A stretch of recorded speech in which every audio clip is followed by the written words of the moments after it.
It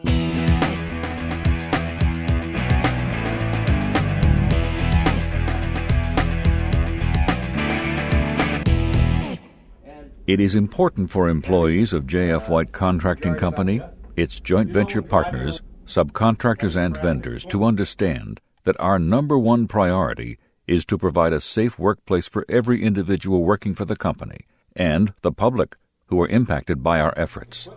Ensuring the safety and well-being of our employees and subcontractors has always been a core value. We engineer safety into every project. This effort is supported at the highest level of senior management, influencing the planning, supervision, and execution of all operations. As a participant on a J.F. White project, you are encouraged to take personal responsibility for your safety and the safety of others. It is your obligation to do so. Accidents can be prevented. Safe work habits will do much to ensure that your project will be accident-free.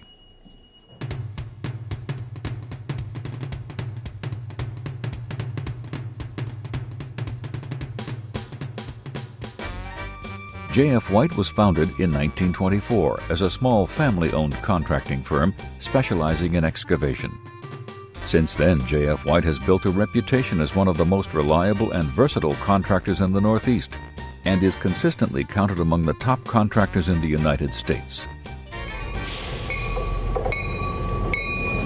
Working for the region's best-known public entities and private companies, J.F. White has completed many significant projects through its operating divisions: heavy and civil construction, deep foundation, electrical, mechanical, and dive services.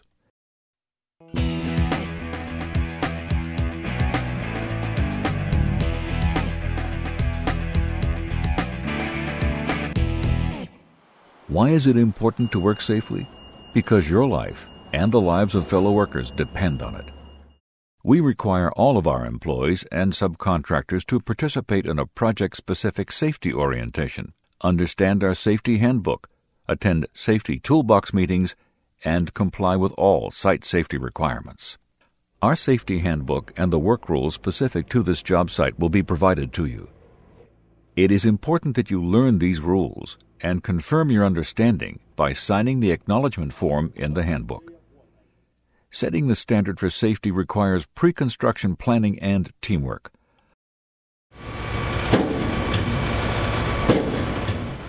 Long before shovels hit the ground, every J.F. White project begins with project-specific safety plans that identify, communicate, and mitigate the hazards unique to each project.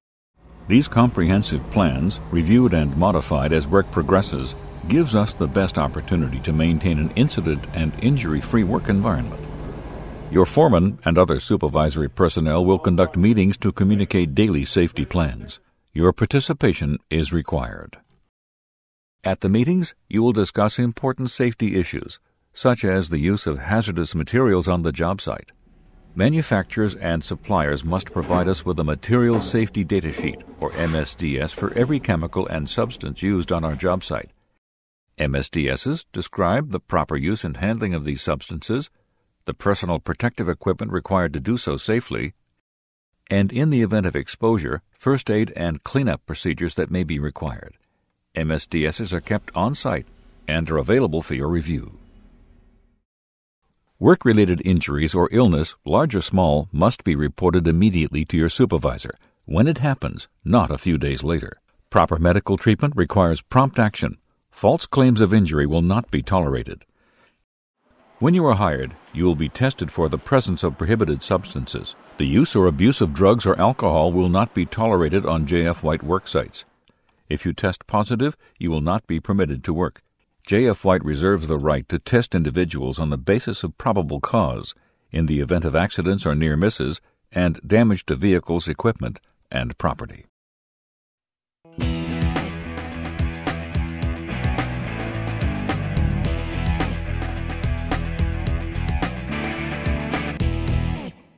You are required to wear an approved hard hat, high-visibility outerwear, hand protection, and protective eyewear.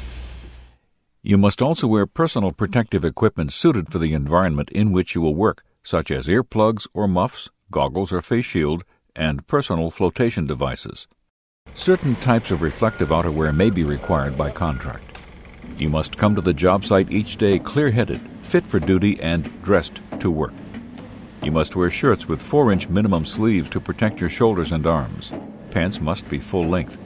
Cutoffs, sweatpants, and shorts are not permitted. Wear gloves appropriate to the task at hand. Be familiar with the type of gloves suited for the work you must perform. The company strongly encourages and supports the use of safety-toed work boots. Street shoes, sneakers, or recreational footwear are not acceptable.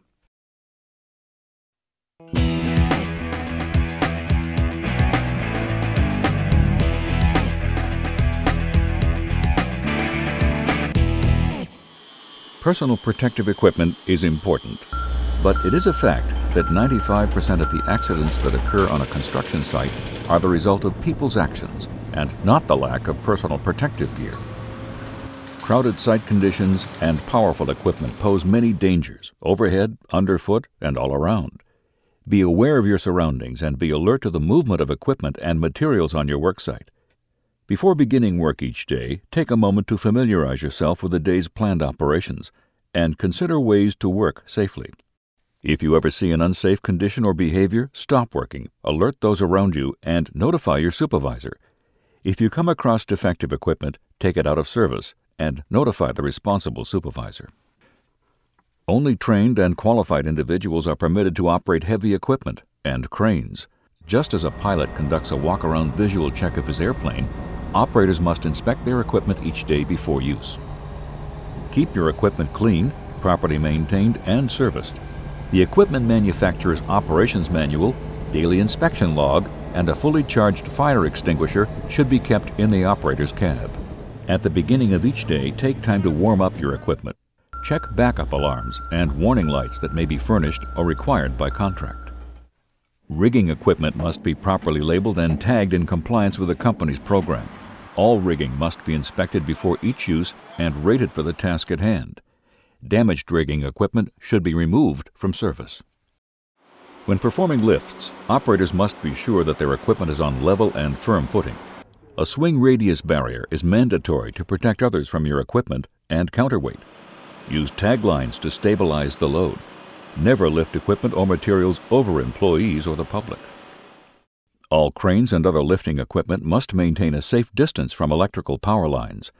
The actual distance required must be determined in compliance with OSHA standards. Your supervisor must communicate these safe work distances to you before you are permitted to begin work.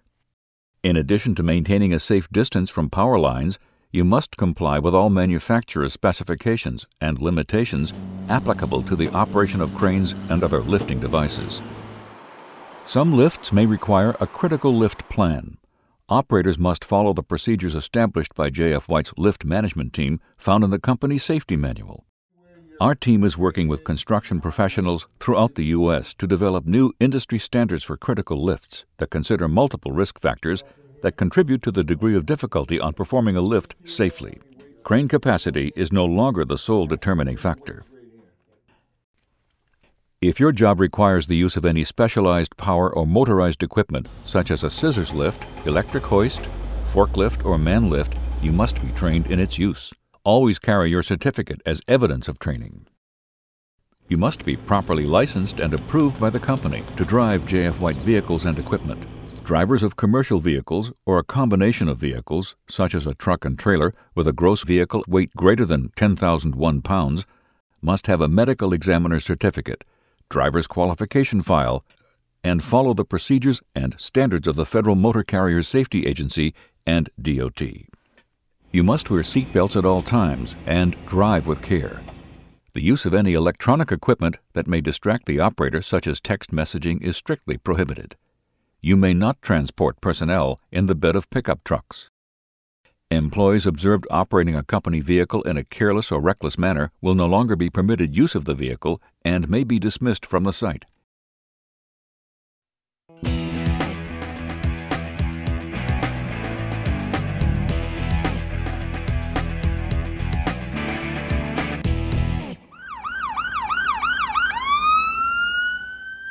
You must know what to do in the event of an emergency. Every project has an emergency action plan. Know the location of your gathering place or muster point. In the event of a site evacuation, go to your muster point and await further instructions from your supervisor. If an emergency does occur, such as a fire or serious injury, immediately notify project management personnel, as they are equipped to contact emergency services and direct first responders to the location of the incident.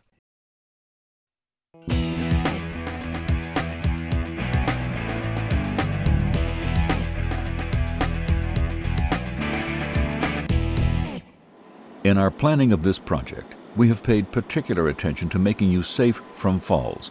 You will be alerted to specific fall hazards on this project by your supervisor. When working at unprotected heights or on elevated work platforms, you must always wear a full body harness connected to acceptable anchor points by shock-absorbing lanyards. You must be tied off 100% of the time. That's 100% of the time, not 99%. No momentary disconnect above 6 feet is permitted. All body harnesses must be worn according to the manufacturer's recommendations. Falls can be prevented by guardrails and perimeter protection. Treat every piece of plywood that is lying on a slab as a potential floor opening or cutout cover. Scaffolds must be inspected daily by a competent person. They should be fully planked and have full handrails consisting of top rail, mid rail, and toe boards. If you believe that a scaffold is unsafe, stop work and take it out of service, and ask your supervisor to have it re-inspected by a competent person. When climbing ladders, face forward and maintain 3 points of body contact. Do not carry equipment or tools when climbing. Use taglines to lift the materials or equipment to your work area. Ladders must be inspected each day. All job-built ladders must meet OSHA and ANSI standards of construction. Before climbing, make sure the ladder is on firm footing and blocked off at its base. Ladders must be securely tied off and extend at least 36 inches above the landing edge. Any unsafe ladders should be removed from service and destroyed.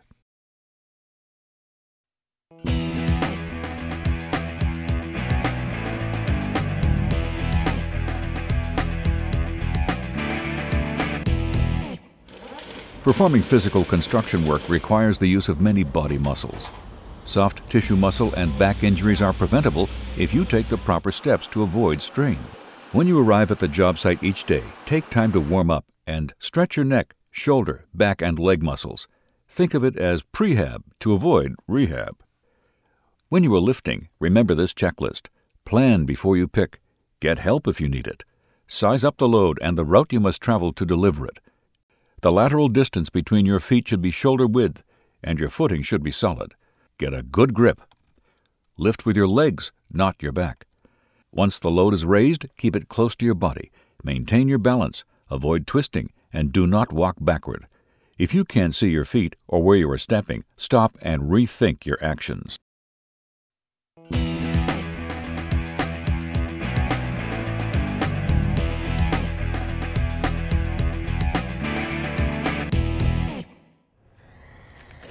All underground utilities and obstructions must be located and marked before you begin excavations. Alert DigSafe. On private property, an underground survey may need to be conducted. Once ground is broken, a competent person will conduct daily inspection of trenches, trench boxes, and short excavations to ensure your safety. To avoid cave-ins, excavated trenches must be properly shored or cut in accordance with OSHA guidelines. If the excavation is deeper than 5 feet, it must be properly shored or sloped and equipped with a ladder. If you go into an unprotected trench, caisson, or excavation, you may be subject to disciplinary action. Some areas on your job site may be designated as confined spaces or confined access environments, requiring a higher standard of life safety. Employees who work in confined spaces may face increased risk of exposure to the hazards of entrapment, asphyxiation, or contact with moving parts of equipment. Before entering any confined space, make sure that you are adequately trained to enter, that all anticipated hazards have been considered, and that air monitoring, ventilation, and communications procedures have been followed in accordance with the company's confined space program.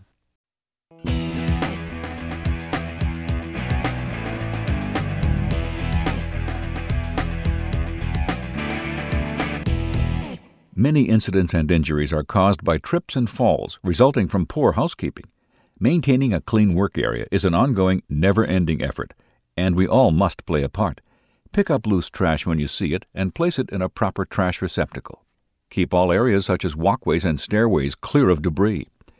Store materials in their proper place. Compressed gas cylinders, for example, must be capped and stored upright in a secure location. Oxygen and fuel gas cylinders should be separately stored at least 20 feet apart.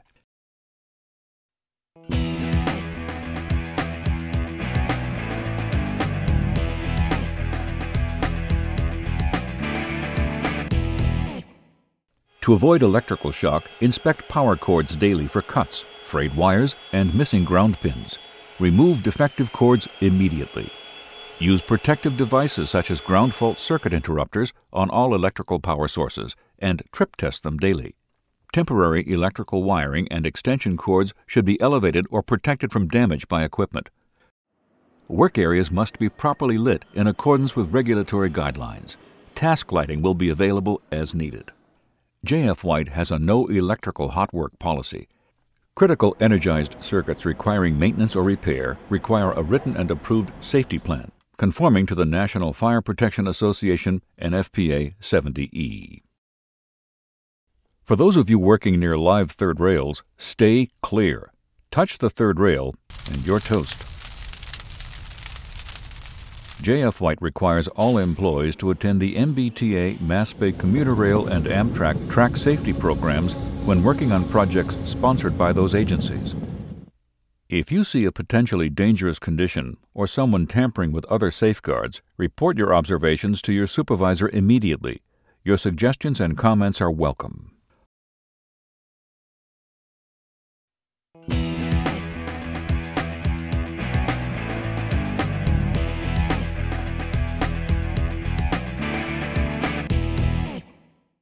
Lockout, tagout, test, and verify procedures are in place for hazardous energies including electrical, mechanical, hydraulic, pneumatic, and other stored energy sources. If you see a tag or lock on any piece of equipment, do not use it. If you need to adjust or repair machinery or equipment that contains stored energy in any form, contact your supervisor for lockout, tagout instructions before you begin.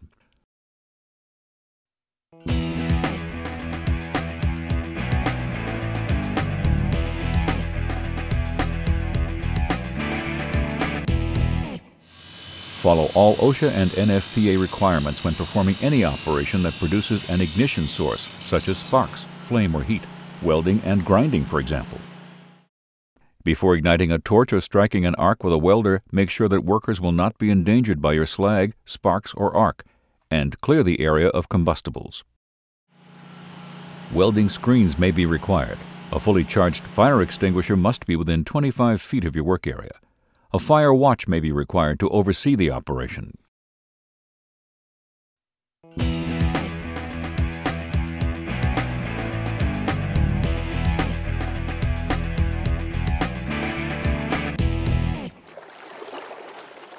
We take environmental awareness and responsibility very seriously.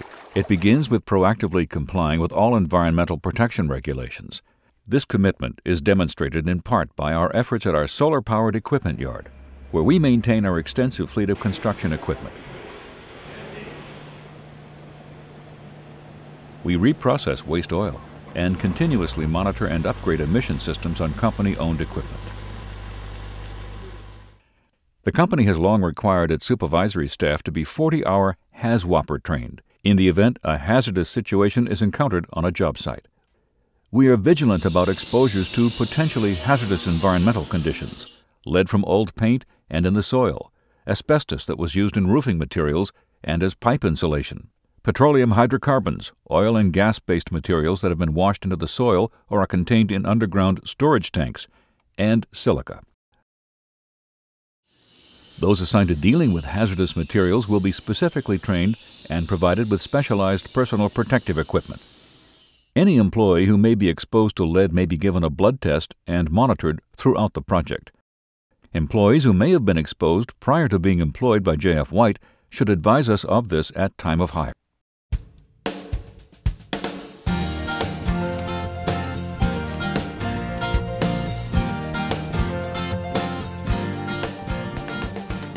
Your family and loved ones expect you to return safely home from work every day. As a valued member of our team, you are expected to play an active role in keeping our job site the safest it can be. We believe that everyone on this project has a shared responsibility to look out for each other's safety. Point out safety concerns to your supervisor. Your actions could save the lives of fellow workers. It could save your life. As a member of our team, you must also respect fellow workers and conduct yourself in a professional manner at all times. Sexual harassment, racial slurs, personal threats, or innuendos of violence toward another worker will not be tolerated. If you are directly involved or associated with creating an intimidating environment for another individual, you will be removed from the worksite. If you experience issues related to these matters, notify your supervisor immediately. We will investigate incidents or issues diligently and professionally. Thank you in advance for your commitment to work safely and to ensure the safety and well-being of others. Welcome to J.F. White.